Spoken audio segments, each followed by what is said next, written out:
All right, welcome back to another episode of the Unsportsmanlike Podcast. I am your host, Tamarcus. Today I'm here with my guy, Nicholas, and you know what, Marcus?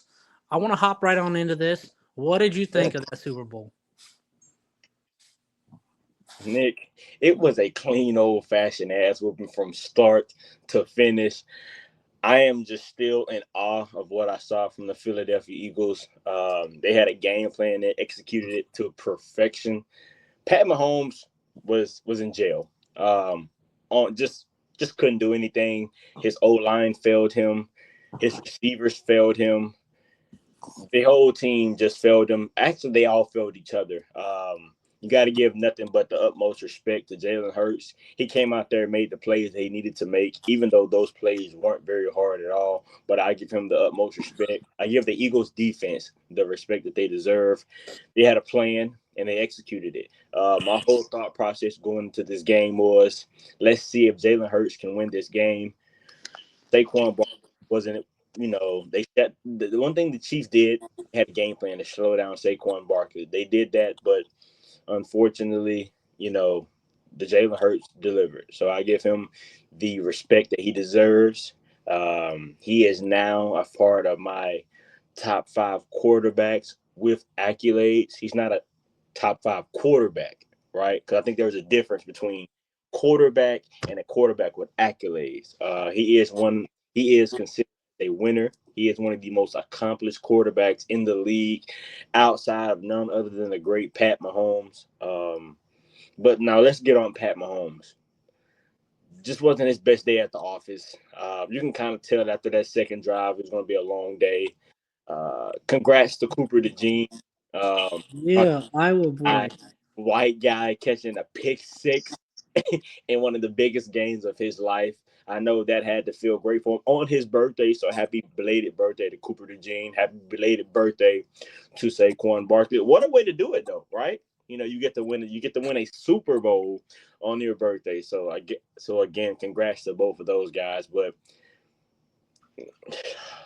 Pat Mahomes, at the end of the day, I'm disappointed. I expected a little bit more out of you, but you can't win them all. That's just the ultimate, thing. But of course, I wanted the Chiefs to ultimately three-peat, something we've never seen before. Possibly we will never see it again. This is probably the closest we're ever going to get.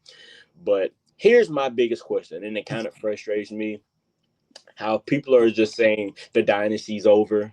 I don't see how the dynasty's over, because if we look at it like this, Tom Brady had 2 different dynasties, right?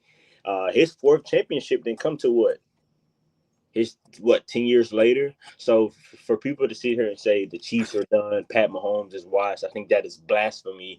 He is still the best quarterback in the game. Let's not get it fucked up, right? Just because he had one bad game, that doesn't, take away his whole body of work in 7 seasons, right? 3-time Pro MVP, 2-time regular season MVP, 7 consecutive AFC Championship appearances. The 17 wins in the postseason is the second most to none other than the great Tom Brady. So for people to sit here and say that dynasty is potentially over, it's not over. They will, going into next season, they may have different pieces on the offensive side of the ball. They need an old lineman for sure. Travis Kelce may not be there. So I'm definitely excited to see how the Chiefs respond going forward. So you know that we've talked about it. Is the GOAT debate done? Is it over for the time being? No, I don't think it's over, because they both have a 3-2 record through 5 Super Bowl appearances. And people, what I don't understand is people consistently are saying, "Oh, Tom Brady never got blown out." It doesn't matter. At the end of the day, you still lost, whether you got blown out or whether you lost by 1, right? It really doesn't matter. They all hurt the same, right? I mean, if I'm in the Super Bowl, I would rather get blown out than to lose by 1. At least I know we didn't have a shit chance in hell.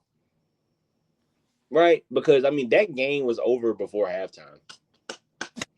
When Yeah. we blinked, the score was 34-0. The game was over. So, I mean, what are your thoughts on the GOAT debate? I do think it's over. I think that's cemented it. It's So let me ask you this: what makes you sit here and say the GOAT debate is over because of one bad game? because I don't foresee them getting back to the Super Bowl this upcoming season. Um, I think the Bills are going to come in. Um, I think they realize that this is their chance. Their window's open now. They're going to go all in free agency. So I really don't see it. I don't see him getting back to the Super Bowl within the next 2 years. I remember I said earlier it took Tom Brady 10 years to have a dynasty. So if it doesn't happen next year, the year after that, Pat Yeah, Mahomes but getting back to that. Oh, Andy Reid's going to retire by then, man. hey, Spagnolia is going to move on at some point. That man could be a head coach for any team. I honestly think Pat Mahomes has the ability to make any coach look good. Seriously, I know we've never seen him without a coach like Andy Reid, and there is going to come a day where Andy Reid is no longer coaching the Kansas City Chiefs, and there's going to come a day where Steve Spagnuolo is no longer the DC of the Kansas City Chiefs. But I just don't genuinely I can't sit here and fathom that run being over. I mean, it may be over for that. Of course, you're going to have coming in, but I can genuinely sit here and say I think Pat Mahomes wins at least another 3 rings. I don't know when, but I think it happens. I mean, Pat Mahomes is well on his way to becoming the GOAT. Whether we like it or we might not like it right now. That's just my whole thought process with that right there. But then again, everybody see this is the thing when you speak about the GOAT. There are GOATs of different generations, right? Pat Mahomes is the GOAT of this generation. When I was growing up, Tom Brady was the GOAT of my generation. So I've been blessed to see two different GOATs in two different generations. Yeah, but see, the issue there is that they overlapped. We haven't seen other goat debates overlap. Like we never saw an actual championship level Michael Jordan in the league with a championship level LeBron. We never got to see that. We never got to see um for women's tennis. We've seen Serena Williams.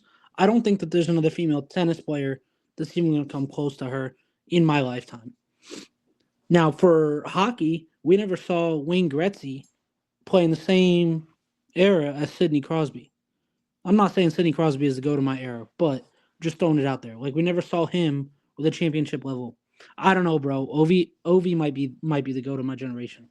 Well, when we're speaking on, yeah, I'm not going to get into the hockey debate with you, but Sidney Crosby has Alexander Ovechkin beat in almost every category outside of scoring, even championships as well. So that's another conversation for another day. So let's get to this other topic. Jalen Hurts. What are your thoughts on Jalen Hurts now? There's nothing left to prove.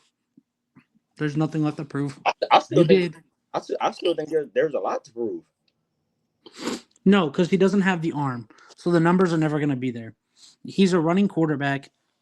He's a run first quarterback. He's not a pass first quarterback. The numbers are never going to be there to match Brady or Mahomes. And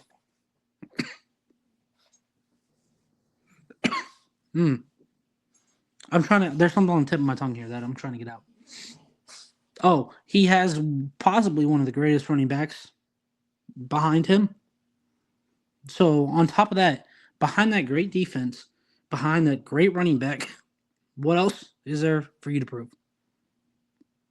So let me ask you this: can the Philadelphia Eagles repeat? No, They're not repeating. Why? because your defense is going to get depleted on that defensive line. You're losing BG. You're losing Fletcher Cox. I don't even know if he played in the Super Bowl, to be honest with you. The Philadelphia Eagles defensive line that has been stacked for years is finally coming to an end. And unfortunately, we've already seen Jason Kelsey leave that offensive line. I think once Landon Dickerson leaves that offensive line, I don't think that offensive line will be good enough anymore to get you back to the Super Bowl. So unfortunately, it's just the end of other people's careers at the worst time for Jalen Hurts. Somebody asked me on Snapchat earlier today, and it was an interesting question. They said if you switch you put Pat Mahomes on the Eagles, and you put Jalen Hurts on the Chiefs, how good are the Chiefs with Jalen Hurts? You know what I told them? I said I don't think they're a playoff team with that roster, with I would those agree. that running back core. They are not a playoff team. What are your thoughts? I would agree. Not a I don't think that that's a playoff team. You don't have a solidified number one back because let's be honest with you, Kareem Hunt looked just as good as Isaiah Pacheco. Yeah, I it's unfair. Pacheco got hurt, but he looked just as good as Pacheco. I agree. Then on top of that, Rasheed Rice was that bona fide number one wide receiver for him. Yeah. He got hurt. Unfortunately, it was a knee injury that when most players get, they don't bounce back right away from. Mm-hmm. I mean, bro's knee went literally backwards. Yeah. So I don't foresee that team being to the level of Devontae Smith, A.J. Brown, and Saquon. Those weapons are elite. But if you put Pat Mahomes on the Eagles, are they a better team than they are? Yes. And it's not Yes. even right. Because you finally have a quarterback that can bomb it deep with accuracy. Hmm. Yeah, I mean that definitely makes sense on both ends. And I want to say this about Jalen Hurts. I gave Jalen Hurts a lot of just hardship, but I want to sit here and say this to him. If he ever gets an opportunity to watch this right here, I want to say, hey man, congratulations. You silenced me. You silenced all the naysayers. Uh, Hopefully you continue this up. I love your quotes that you give. I think they are very, very inspirational to us and to everybody to never give up. And at the end of this video, I'm going to post a video of Jalen Hurts after the Super Bowl talking about how he got benched and how he had to transfer and look what led to him today. So again, I want to say congratulations, Jalen Hurts. Keep doing your thing, man, and congrats to the Eagles. But that is all the time we have for today. I am your host of the Unsportsmanlike Podcast. My name is Tamarcus, and again, today I was here with Nicholas, Peace. later. And that same kid that, you know, came, went to the national championship and lost and went back and, got benched and had to transfer and had to go through this just unprecedented journey. And that kid always kept the main thing, and always was true to his vision and what he saw.